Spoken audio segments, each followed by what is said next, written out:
Yeah. That's right. Good morning, all. This meeting is called to order. Mr. Trollman, has anyone signed up for public comment? Thank you very much. Good morning, Ms. Miller. Good morning, sir. All right, no cases to reconsider under agenda item 3. Correct, no cases.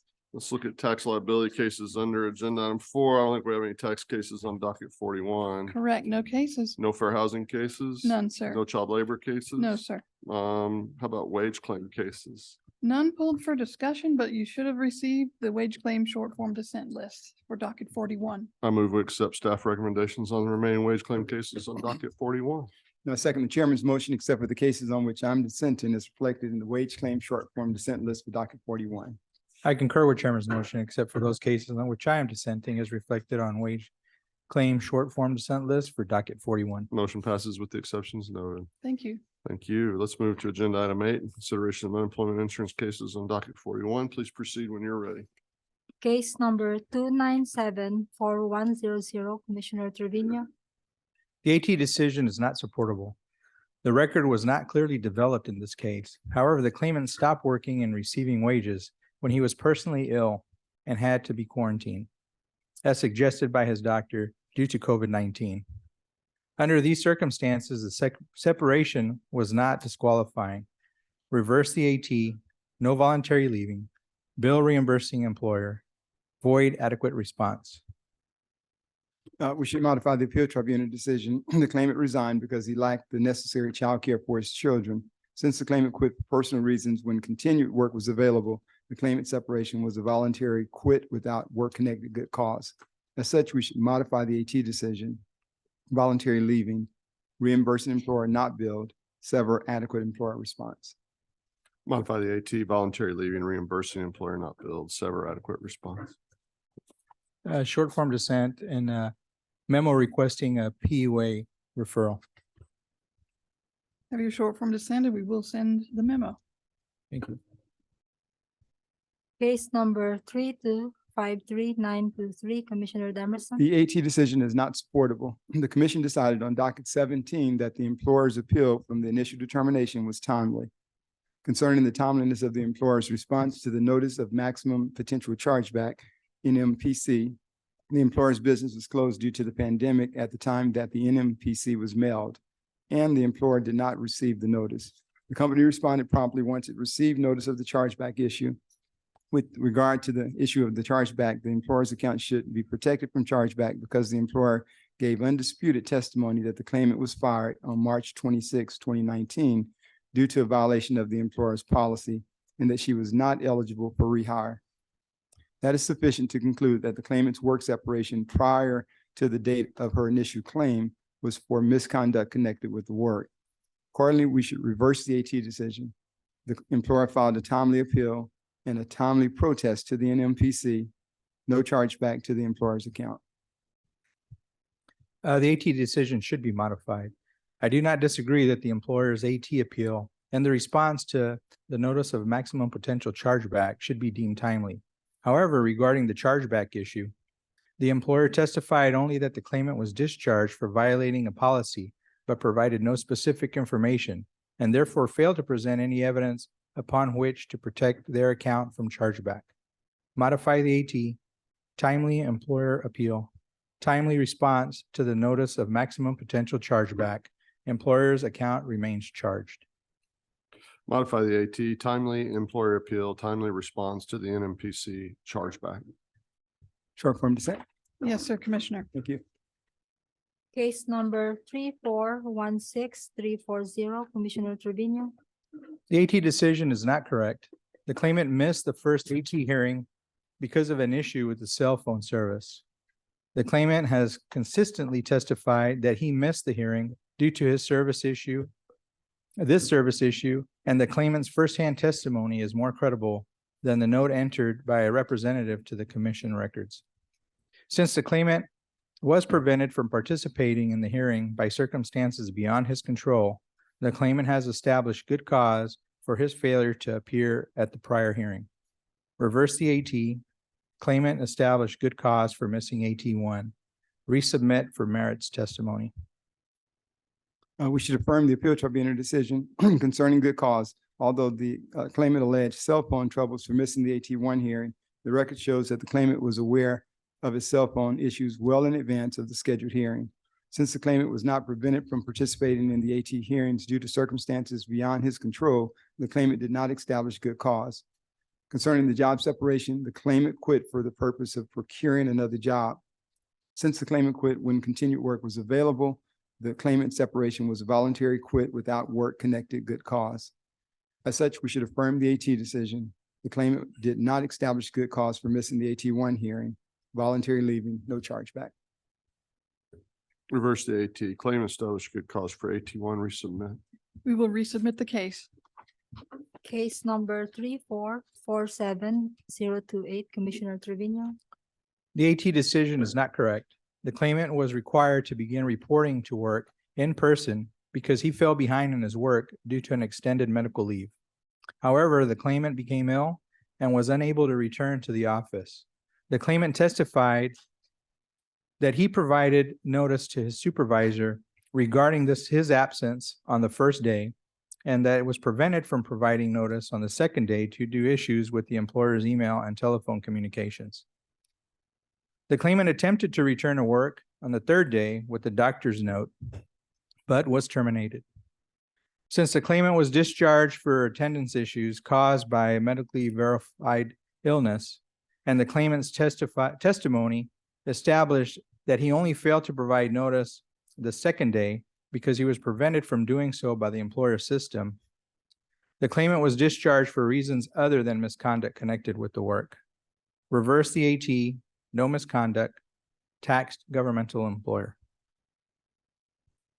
We should affirm the appeal tribunal decision. The claimant was terminated when he was a no-call, no-show for multiple days leading up to his separation. Although the employer's policy required its employees to advise management about an absence, the claimant failed to follow the employer's rules. Since the claimant did not follow the employer's instruction for reporting absences and was hence a no-call, no-show, he mismanaged his position of employment. As such, we should affirm the AT decision, misconduct, taxed governmental employer.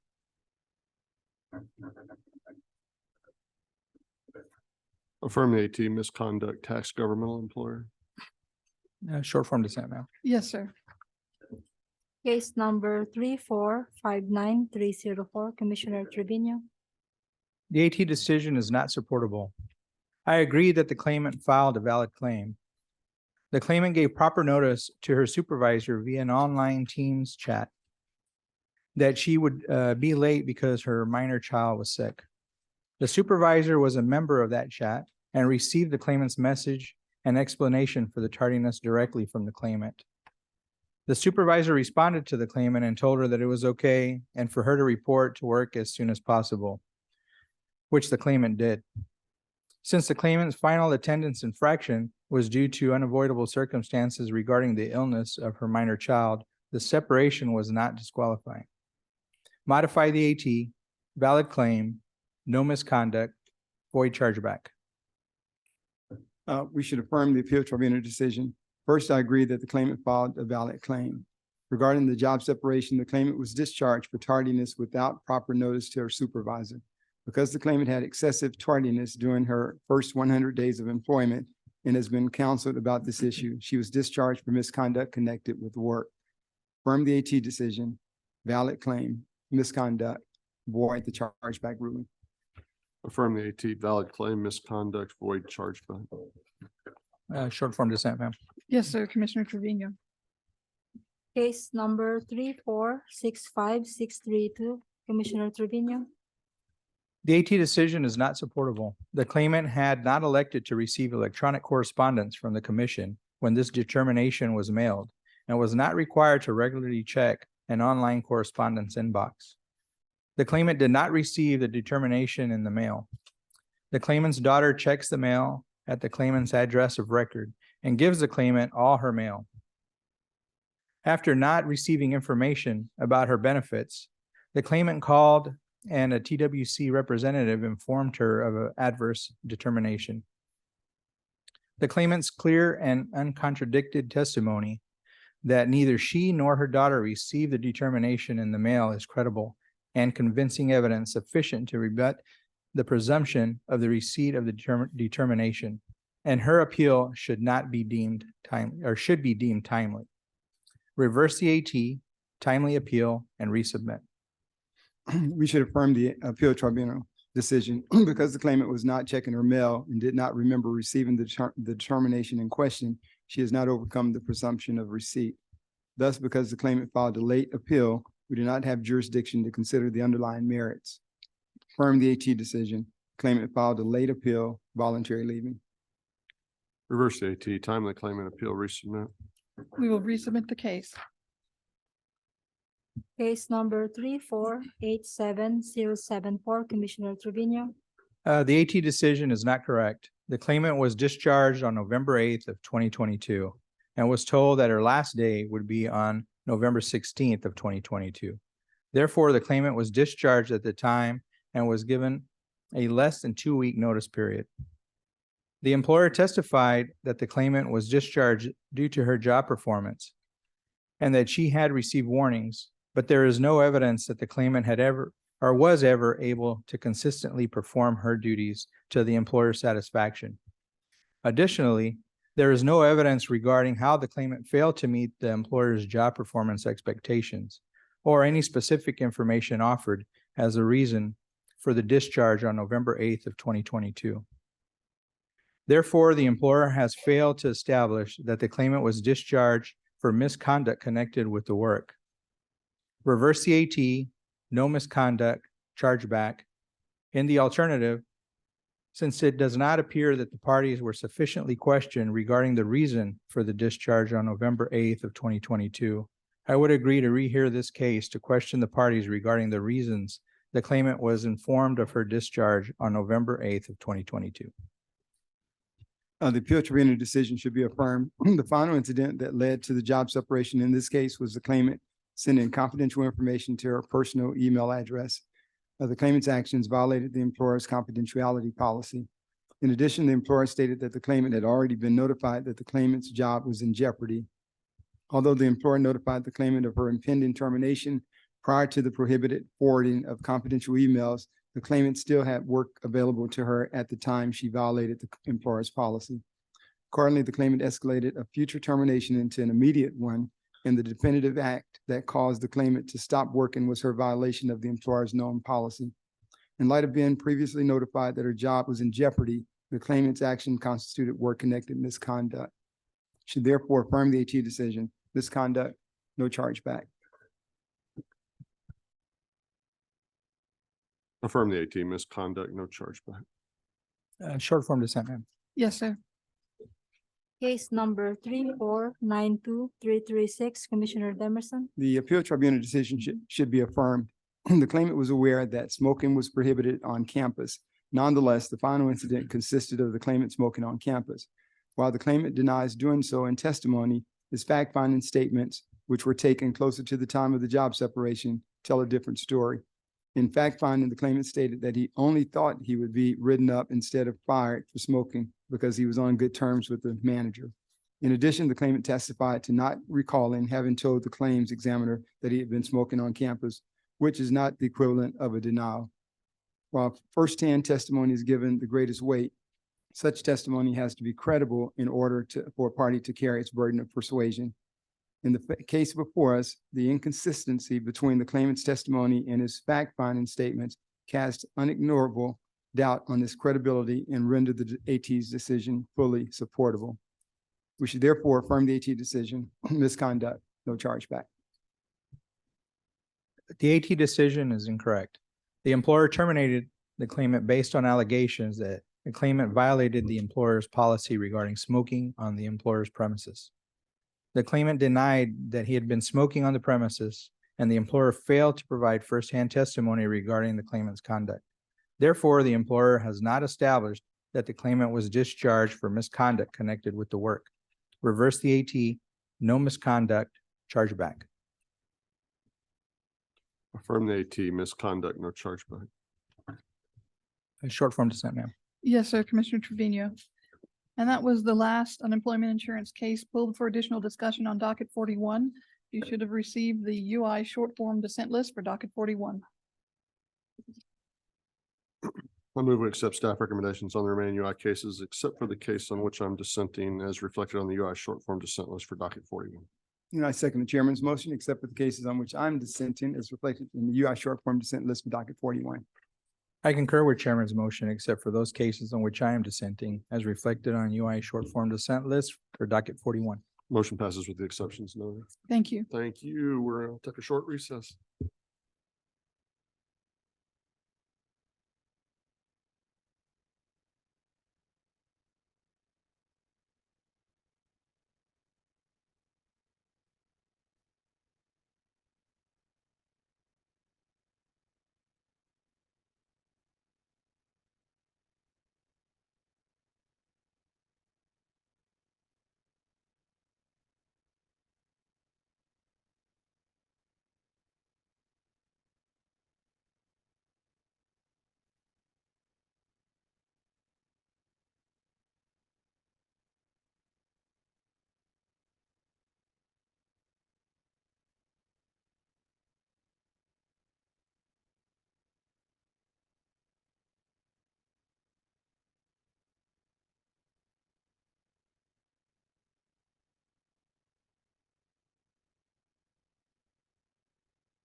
All right, we're back. This is agenda item 9, approval of CRP programs to participate in the PPD program.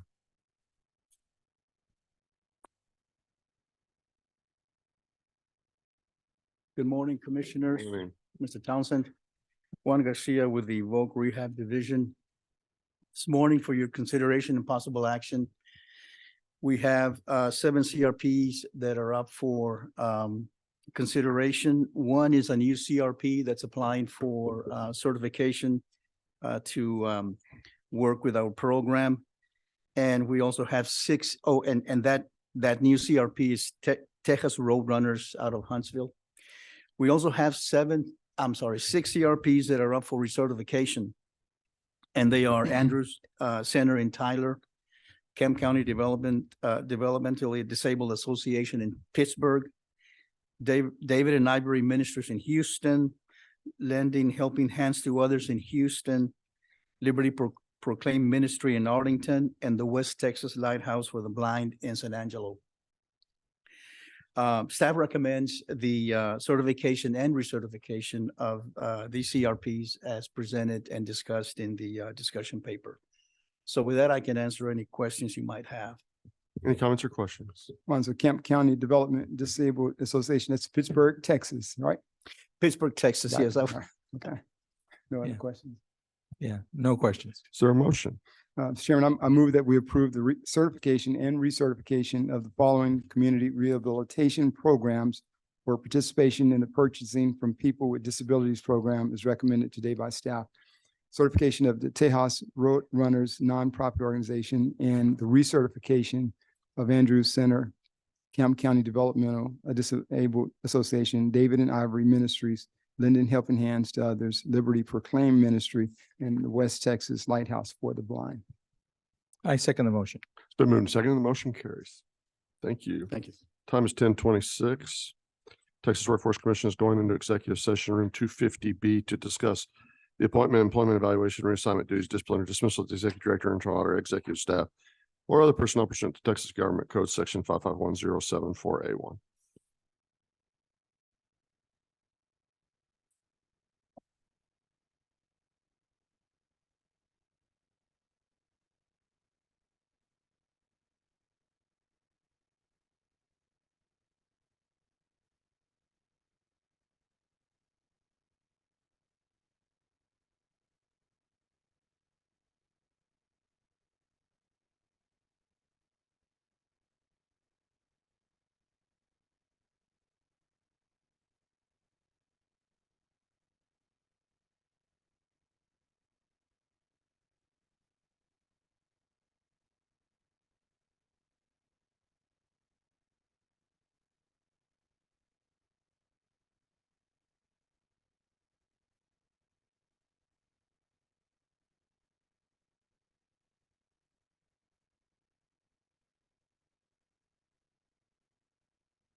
The executive session is concluded. The time is 10:39. Is there any other order of business come before the commission? Chairman, I have a motion I'd like to make. I'd like to move that we approve an increase in the salary of the executive director in the amount of 10% effective October 1st, 2023. I second the motion. It's been moved and seconded. We're unanimous. Chairman, also I'd like to move that we approve an increase in the salary of the auditor in the amount of 3% effective January 1st, 2024. I second the motion. It's been moved and seconded. We're unanimous. Okay. Any other business come before the commission? Nothing here. Nothing here. Is there a motion to adjourn? So moved. I second the motion. Been moved and seconded to adjourn. We're adjourned. Thank you.